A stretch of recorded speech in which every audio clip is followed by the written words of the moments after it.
With all of that being said, I am going to shift gears tonight and do something that I have not done in the history of this broadcast. And that is to issue a public safety announcement. As I have not done that.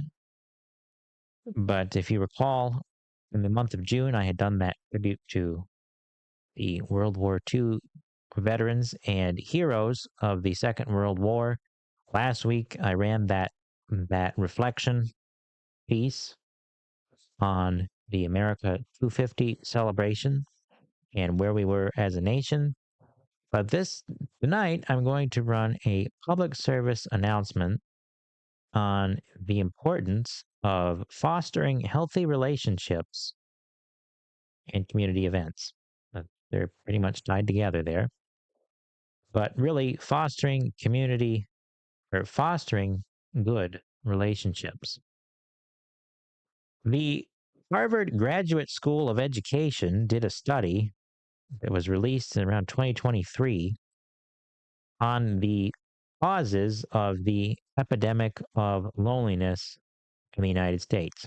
They, of course, are not the only source, and there are multiple studies on not only the mental health side effects, but the physiological side effects of loneliness over your lifespan. But this is what the Harvard Graduate School of Education found over a 4-year study that was done and came out post-COVID. 21% of adults in the general population reported feelings of loneliness. Breaking that down across different age groups, in the 30 to 44-year-old demographic was the highest percentage of adults. Around 29% reported frequently or always feeling lonely. In the 18 to 24% age group, 18 to 24, those are your young adults just coming out of graduating high school in college, 24% reported feeling lonely. Interestingly enough, as you got older and went into your 45 to 64-year-old group, 20% felt lonely. And then in your 65 plus group, 10% felt lonely.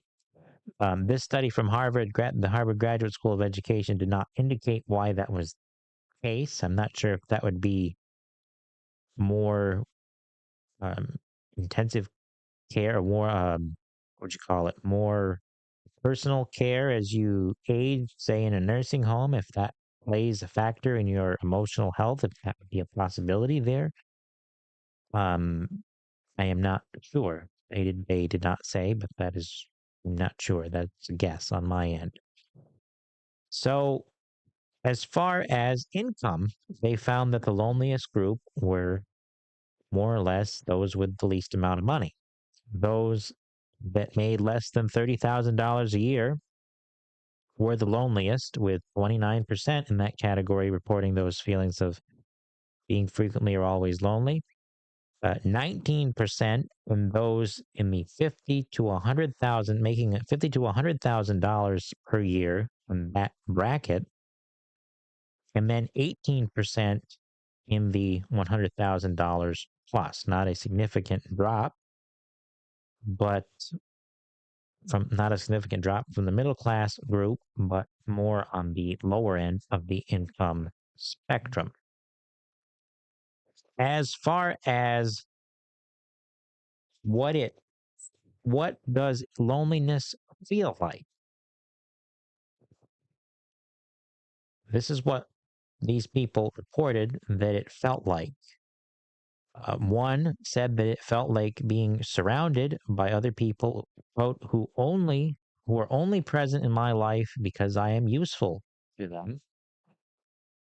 They also expressed an existential loneliness, a fundamental sense of disconnection from others or the world. These were in quotes, which to me means people wrote these in on these or in these studies, reports, whatever, however they got this data. Of those lonely, 65% said they felt fundamentally separate or disconnected from others in the world. 57% said they were unable to share their true selves with others.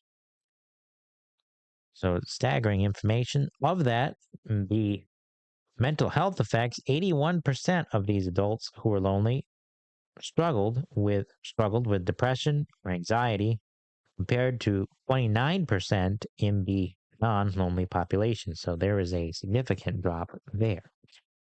The causes of loneliness, what they believe the causes were, these are what these people who pulled in on this for lonely believe the causes were.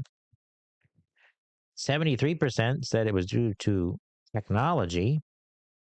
And interestingly, for us using technology here, insufficient time with family was 66%. 62% said it was because because of being overworked, tired, or too busy. 60% said it was because of a mental health challenge that limited or hindered relationships, or harmed relationships. 58% said they were said it was because of living in a society that is too individualistic, focused on self, perhaps maybe a better way to put that, or a simpler way. And the last one, interestingly, 50% said it was because there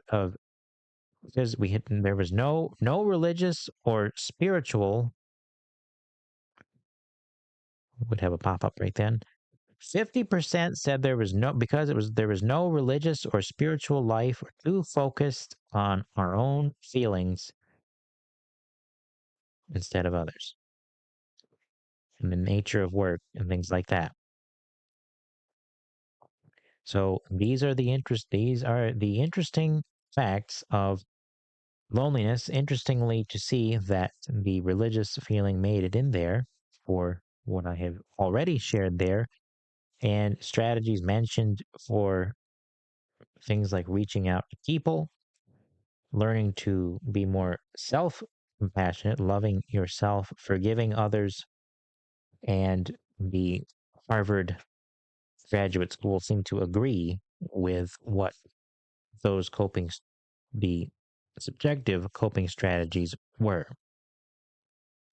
Now, I mentioned that because for all of the things that I have shared here tonight and in the past about both the political side of things here in our communities, the need for strong religious, spiritual, and moral foundations in our communities and in our world, there is also the sense and the need for community, purpose, and good, strong relationships.